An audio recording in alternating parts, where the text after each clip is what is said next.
اب آج کا میرا موضوع ہے شہادت علی رضی اللہ تعالیٰ عنہ۔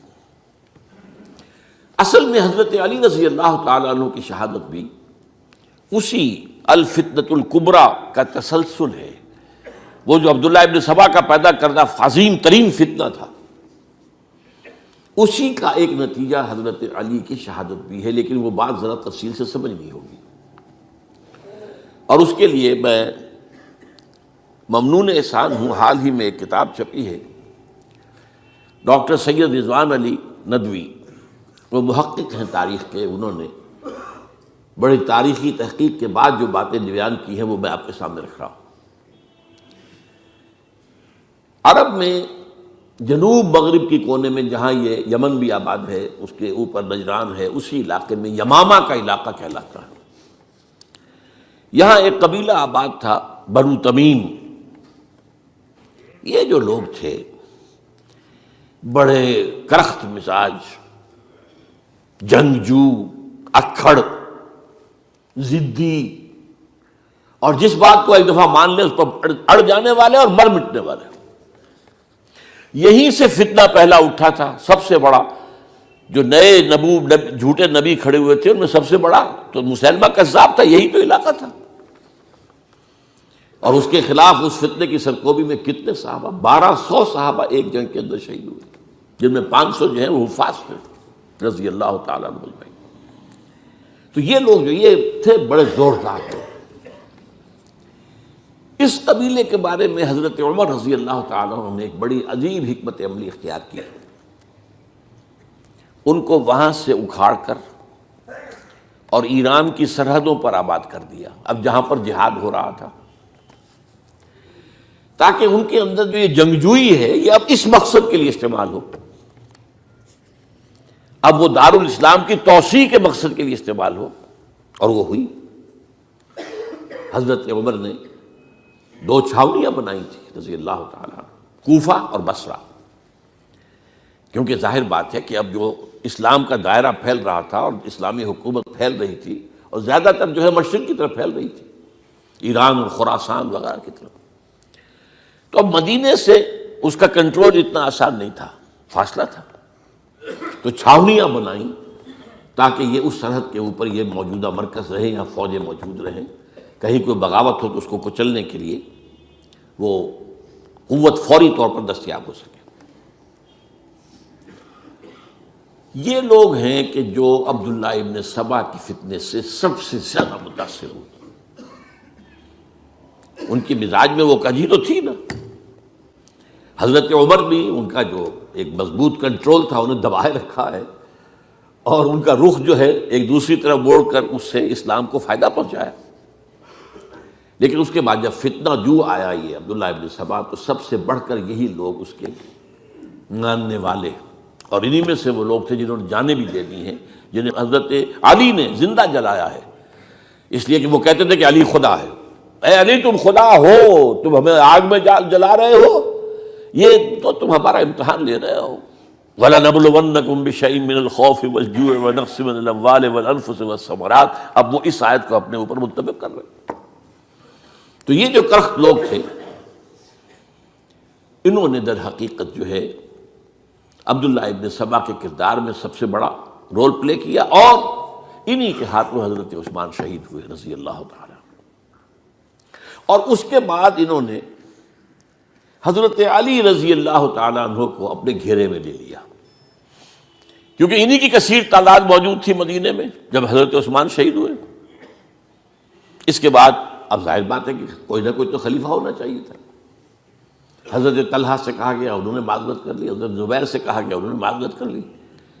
اب ظاہر بات ہے کہ حضرت علی آخر امت کو چھوڑا تو نہیں جا سکتا تھا بغیر امام کے، انہوں نے قبول کر لی، اگرچہ حضرت حسن روکتے رہے کہ ابا جان یہ ان لوگوں کی بیعت جو ہے آپ قبول نہ کیجیے۔ حضرت حسن تو ان میں سے ہیں جو حضرت عثمان کے دروازے پر کھڑے تھے پہرے دار کی حیثیت سے، حسن اور حسین رضی اللہ تعالیٰ عنہ، انہیں تو معلوم تھا فتنہ جو کون لوگ ہیں۔ اس کے بعد حضرت علی رضی اللہ تعالیٰ عنہ نے اسی حکمت سے، جس حکمت کے تحت حضرت عمر نے یہ چھاونیاں آباد کی تھیں، دارالخلافہ بھی مدینے سے کوفہ منتقل کر دیا، تاکہ پورے عالم اسلام کو کنٹرول کیا جا سکے اس مرکز کے ساتھ۔ اس کا نتیجہ یہ نکلا کہ اب گویا کہ حضرت علی کے گرد ان لوگوں کا گھیراؤ مکمل، کوفے میں یہی تو آباد تھے، کوفی یہی تو تھے، حضرت عمر نے انہیں لا کے یہاں آباد کیا تھا۔ جب حضرت علی نے کوفے کو اپنا دارالخلافہ قرار دیا تو گویا کہ ان کا پھر عمل دخل بہت بڑھ گیا۔ ایک طریقے سے یوں کہا جا سکتا ہے کہ انہوں نے اب حضرت علی رضی اللہ تعالیٰ عنہ کو اپنے محاصرے میں لے لیا۔ چنانچہ جنگ جمل کے موقع پر یہ ہوا ہے کہ صلح ہو گئی تھی، حضرت عائشہ رضی اللہ تعالیٰ عنہ کے جو نمائندے تھے اور ادھر سے حضرت علی، صلح ہو گئی تھی، طے ہو گیا تھا کہ ہاں قاتلین عثمان کو جو ہے اس کو سزا دی جائے گی، قصاص لیا جائے گا حضرت عثمان کی قتل کا۔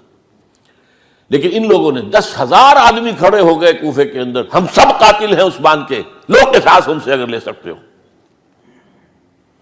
جس کے نتیجے میں اور انہوں نے جنگ شروع کر دی۔ اور جب جنگ شروع ہو جائے تو پھر اس کے بعد تو کوئی نہیں دیکھ سکتا کیوں شروع ہوئی، کیسے شروع ہوئی، کس نے شروع کی۔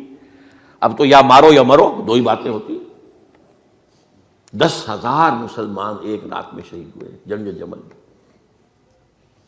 اب اس کے بعد حضرت علی رضی اللہ تعالیٰ عنہ کی خلافت جو ہے حضرت امیر معاویہ نے ماننے سے انکار کر دیا۔ جب تک قاتلین عثمان کو سزا نہیں دیتے ہم بیعت نہیں کریں گے۔ یہ نہیں کہ دعویٰ کیا ہو کہ میں خلافت کا حقدار ہوں، یہ نہیں، لیکن یہ کہ آپ کو ان کو سزا دینی چاہیے۔ اب یہ تھا وہ مخمصہ جس میں حضرت علی رضی اللہ تعالیٰ عنہ وہ فرماتے تھے تو میرا ساتھ دو تو میں ان قاتلین عثمان سے سزا جو ہے ان کو سزا دے سکتا۔ ادھر انہیں پتا تھا کہ میں سرنڈر کرتا ہوں تو مجھے علی تک تو پہنچنے کوئی نہیں دے گا، راستے میں ختم کر دیں گے رضی اللہ تعالیٰ عنہ۔ تو یہ پیچ تھا ایک جو ایسا پڑا ہے۔ اب اس میں جب حضرت معاویہ اور حضرت علی کے مابین فیصلہ کن جنگ ہوئی، جنگ صفین جسے کہتے ہیں، جس میں 70,000 مسلمان ایک دوسرے کی تلواروں، تیروں، نیزوں سے قتل ہوئے۔ اس موقع پر حضرت معاویہ کی طرف سے ایک آفر آئی، قرآن مجید کو نیزے پر اٹھا کر لوگوں نے کہا کہ یہ خون ریزی بند کر دو، ہم قرآن کا فیصلہ ماننے کو تیار ہیں۔ حضرت علی دیکھ رہے تھے کہ یہ اصل میں میری فتح کو شکست سے بدلنے کا پروگرام ہے، تقریباً فتح میری ہو چکی ہے، لیکن یہ جو طبقہ تھا یہ انہوں نے کہا نہیں بڑی ٹھیک بات کہہ رہے ہیں، وہ مانیے ان کی بات، جنگ بند کی۔ انہوں نے ہی یہی لوگ تھے جنہوں نے مجبور کیا حضرت علی کو کہ وہ تحکیم پر رضامند ہو جائے۔ اس کے بعد تحکیم میں جو معاملہ ہوا، حضرت علی حضرت عبداللہ ابن عباس کو اپنی طرف سے حکم بنانا چاہتے تھے، یہ اڑ گئے نہیں۔ یہ اڑ جانے والے لوگ، اور یہی اصل قوت تھے، وہاں ساری طاقت تو انہیں کی تھی۔ تو انہوں نے ابو موسیٰ اشعری کو اپنی طرف سے مقرر، وہ بہت نرم خو آدمی تھے، انہیں بناؤ۔ بہرحال جو بھی بات طے ہوئی، اب تاریخ کی روایتوں میں اختلاف ہو سکتا ہے، کہا یہ جاتا ہے کہ طے تو یہ ہوا تھا حکمین کے مابین، ادھر سے ابو موسیٰ اشعری، ادھر سے عمرو بن العاص رضی اللہ تعالی عنہما، کہ آپ اپنے جو کلائنٹ ہیں حضرت علی آپ انہیں معزول کر دیجئے، میں معاویہ کو معزول کر دیتا ہوں، پھر جو ہے مسلمان فیصلہ کر لیں کسی اور کی عبادت۔ انہوں نے کھڑے ہو کے کہہ دیا میں علی کو معزول کرتا ہوں، اور عمرو بن العاص نے کہا کہ میں معاویہ کو قائم کرتا ہوں۔ اب یہ ہے روایت، واللہ عالم، اس میں کتنا سچ ہے کتنا جھوٹ ہے، میں کوئی مورخ نہیں ہوں، میں کوئی تاریخ کا محقق نہیں ہوں۔ اس کے بعد جو ہے اب یہ لوگ انہوں نے کہا کہ مانیے تحکیم کو، اور جب انہوں نے حضرت علی نے اس تحکیم کے فیصلے کو ماننے سے انکار کیا تو باغی ہو گئے، حضرت علی کو کافر قرار دیا، اور جا کر ایک جگہ پر حرورہ ایک جگہ تھی وہاں پر جا کے جمع ہو گئے، جتھا بندی کی، بہت بڑی طاقت پر وہاں کری۔ انہوں نے طے کیا کہ علی بھی کافر ہو گیا، معاویہ بھی کافر ہو گیا، عمرو بن العاص بھی کافر ہو گئے، سب کافر ہیں۔ حضرت علی کی طرف سے ایک گئے سفیر ان سے بات کرنے کے لیے، تو انہوں نے کہا تم ہی نے تو کہا تھا کہ تحکیم کو تسلیم کرو، کہ ہاں ہم نے گناہ کیا تھا، کفر کیا تھا، ہم توبہ کی ہم نے۔ اگر علی بھی مان لے کہ میں نے مان کر کفر کیا تھا، اب میں توبہ کرتا ہوں، تو ہم ان کی بات مان لیں گے۔ اب حضرت علی اس طرح کا جھوٹ کیسے بولتے؟ انہوں نے تو کوئی کفر نہیں کیا تھا۔ بہرحال انہوں نے پھر بھی نرمی برتی کہ دیکھو اگر تم کوئی خونریزی نہیں کرو گے، فساد نہیں مچاؤ گے، تو میں تمہیں کچھ نہیں کہوں گا۔ لیکن وہ اپنی ان شرارتوں سے بعد نہیں آئے۔ تو پھر تیسری جو بڑی جنگ ہوئی ہے ان جنگوں میں، جنگ نہروان کہلاتی ہے، حضرت علی کی جنگ خوارج کے ساتھ، جس میں 4000 خارجی جو ہے وہ قتل ہوئے۔ اور یہ بات اب آپ نوٹ کر لیجئے کہ یہ لوگ جیسا کہ اکھڑ بھی تھے لیکن اپنی بات پر ڈٹ جانے والے تھے، لیکن ساتھ ہی دیندار بھی تھے، نمازی اور روزہ دار بھی تھے۔ یہ اس طرح کے لوگ نہیں تھے کہ جو فاسق اور فاجر ہو، بس یہ مزاج کا ایک ہے، جو بات دل میں بیٹھ گئی اڑ گئے۔ تو یہ اصل میں انہوں نے پھر فیصلہ کیا کہ اور تو ہمارے بس میں اب کچھ نہیں ہے، ان تینوں کو قتل کر دیا جائے، علی کو بھی اور معاویہ کو بھی اور عمرو بن العاص کو بھی۔ تو ایک جگہ ان کی سازش ہوئی، 3 آدمی معین ہو گئے، ایک ہی وقت کا طے فیصلہ ہو گیا، فلاں تاریخ کو فجر کے وقت تم جاؤ، وہ تم کوفے کی جامع مسجد میں، جب علی نماز جماعت کرا رہے ہو خنجر مارو انہیں۔ اور یہ اس کا نام ابن ملجم تھا، خارجی، یہ وہی لوگ بنو تمیم کے لوگ۔ دوسرا جو تھا وہ دمشق میں حضرت معاویہ کو قتل کرنے، شہید کرنے کے لیے پہنچ گیا۔ تیسرا مصر پہنچ گیا حضرت عمرو بن العاص کو۔ اب یہ بات اللہ کی طرف سے ہے، یہ تو اس کی مشیت ہے، اس کا فیصلہ ہے۔ حضرت علی پر وار کارگر ہوا، اب شہید ہو گئے۔ حضرت معاویہ پر وہ وار ذرا اوچھا پڑا، زخمی تو ہوئے لیکن آپ کی جان بچ گئی۔ عمرو بن العاص اس روز مسجد میں کسی معذوری کی وجہ سے، عذر کی وجہ سے فجر میں آئی نہیں سکے، لہذا حضرت علی کی شہادت ہو گئی۔ اب یہ ہے اصل پس منظر، کن لوگوں نے کیا شہید، اصل میں وہ سمجھ لینے کی بات ہے۔ یہ خوارج نے شہید کیا، لیکن خوارج کا فتنہ سبائی فتنے ہی کا آف شوٹ ہے، اسی کے ذیل میں ہے، اسی کی ایک شاخ ہے، اسی کا ایک نتیجہ ہے۔